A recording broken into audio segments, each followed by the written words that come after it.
Hello, welcome to Global Design Talk by btrax. My name is Reagan, and I'm the marketing coordinator at btrax. I'm excited about being on the YouTube channel for the first time and to be talking here with my wonderful coworker, Susie, who is one of our UI UX designers here at btrax. So can you tell us a bit about yourself and your background? Yes, so my name is Suzuka Ito. I go by Susie, and I am an associate UI UX designer at btrax. I moved to the United States when I was in high school, and then it's been about 6 years since then. Last summer, I graduated from San Francisco State University with my bachelor's in visual communication design, and then joined btrax full-time as a designer. That's awesome. So you've lived in the U.S. for how many years total? I think 6 years. 6 years? Okay. I forgot. It might be 7 years. Something like that. Yeah. Cool. Awesome. Well, I also have experience of living overseas. I lived in Japan for cumulative 8 years. Wow. And that was 4 in elementary school and then 4 after I graduated from the University of Florida. And that was on the JET program and then working in tourism for Fukushima Prefecture. And it was so much fun. She showed me some pictures and it was so it's so interesting. Yeah, if you're adventurous and you like the outdoors, Fukushima is very awesome. Anyways, I haven't been there. Yeah, you definitely need to go. I could be your tour guide. Anyways, yeah. So, what do you think has shaped you from living and growing in 2 different countries? Language is definitely a big part, right? Mm-hmm. That kind of creates your identity and personality. So ever since I moved here, my whole personality has been kind of changed in a way. The way I think is a little different when I speak in English. So not only just environment difference, but also the fact that I speak another language is making a lot of changes in my personality. I think I got more positive since I moved to the United States. Really? Yeah. That's interesting. I was feeling more optimistic. Yeah. I don't know if it's the California thing. Oh yeah, maybe. Yeah. That's really cool. Yeah, I feel pretty similar because when I am speaking Japanese, I feel like my personality is quite different. And in what way though? Even the way that I think. It's hard to explain. I still make jokes, and Yeah. I like to joke around and have a good time. But I don't know. My jokes are different in Japanese. A lot of dad jokes. So maybe it's not that different. But yeah, there's definitely differences in the way that I act, the way that I talk to people. Because when I first moved to Japan, I found that if you just speak the way you would in English to an American or another English speaker, and you just say the exact phrasing, but in Japanese, sometimes you'll alienate other people. Right. And so you kind of have to change the way that you talk. And yeah, it's a learning curve, and it's kind of hard to explain. It's I was staying in Japan last week for a week, and then I had some time to hang out with my friends. So it's been a while since the last time I talked with them, the 100% Japanese, grown up in Japan, living in Japan for the entire life. So what I noticed was the conversation flow is a little different. The topics is different, but also the way the conversation goes on is a little different in Japanese. Yeah, right. Yeah, I feel that too. Yeah. That's it's cool. Yeah, being bilingual is fun. It's fun. Yeah, it's a lot of fun. Yeah. So, what's one of your favorite projects that you worked on at btrax? I have a lot because I work a lot of different types of works or tasks. So I do design, but also I do facilitation or speaking at the events, a little bit of research, and pretty much everything. So, but one of the favorite projects in the past would be this a localization project that I did for the U.S. client. So the problem that they had was they have the branch in Japan, but then there's a little gap between the U.S. branding and the Japanese branding. So U.S. Headquarters wanted to kind of solve that problem by having us kind of bridging the gap between these two places. So what we did was like created the style guide specifically for Japan, because like the headquarters, our client was based in California, so the branding was also really like Californian that it's so hard to convey. Yeah. And the style guide was in English, so Japanese designers are having some trouble with like understanding that core of the brand. So we were trying to help with just having like another another document for the Japanese designers to help understand it. And it was so much fun. It was so hard. Fun. Yeah. Because like I have to understand the branding myself and then try to make it work for Japanese people in some way. Yeah. That makes sense. Yeah, definitely. Wow, that's really cool. What about you? So there was one Japanese client that we worked for, and we were doing social media marketing for them, and we posted a photo of someone who had a lot of tattoos, and that's pretty taboo in Japan, and it's not very common to see a lot of people with tattoos, and so they asked us to remove the photo, which I thought was interesting because in the U.S. tattoos are pretty normal, and so it's not a big deal. But yeah, and the marketing was towards the U.S. Yeah, the marketing was towards the U.S., but still, right? That was. I think we had the same project. And we were working on the project together. Yeah, it was interesting, and it just kind of made me think. You know, working at an agency, you really need to be sensitive to your client's culture, and even when you're localizing for a different market. So that's what makes the localization really interesting. But also, like, you really have to understand the target that you're trying to. Yeah, I think you really need to understand both cultures so that you can understand both the client and the market that they're trying to reach, so that you can come up with strategies that will make sense to them. So that's like, I used to think that localization is just like about changing the language for translating, but it's just definitely more than that, like in terms of design or what else, that kind of like taboo. There's a lot of things that you kind of need to be aware of and be careful of, and so it can be hard to know if you're not familiar with the culture. True. So, that's why this job is fun. It's fun. It's been fun. Yeah, it's been fun. Okay, so what are some design differences that you've noticed in the U.S. and Japan? I actually wrote an article about this on Btrax, so Jared, link it down below. But one of the features or like the characteristics of Japanese design is that it's tend to be maximalist. In this, like recently, it's being a little bit trendy to have this like a simple minimalist design as well. But in general, we prefer to have the maximalist design in many different ways.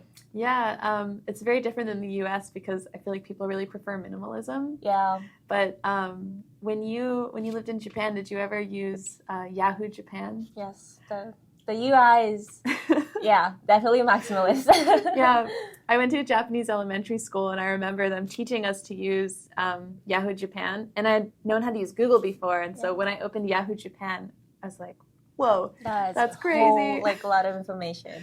Yeah, if you've never seen it, you should just look it up. You'll see what we're talking about. It's a lot. It's a lot. Like, you know how Google has like only one, like a logo in the middle and then like a search bar at the bottom. It's very simple. But Yahoo has like the logo at top, search bar, and like 3 column boxes and like a lot of, is that news and like, I wonder how many clickable links are on the average like Yahoo front page, because I promise you it's definitely over 100.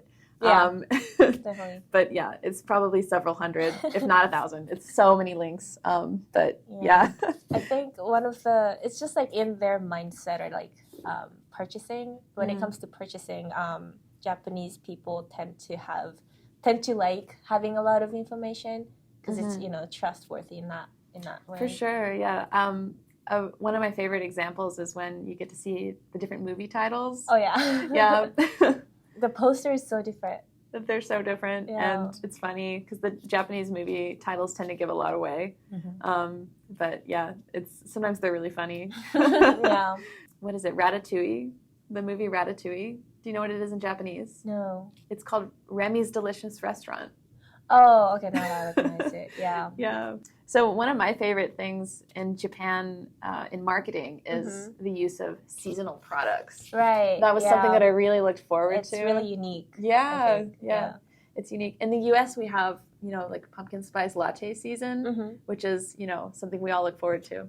But yeah, in Japan, there's a lot more like, cherry blossom flavored snack season. And what are some other ones?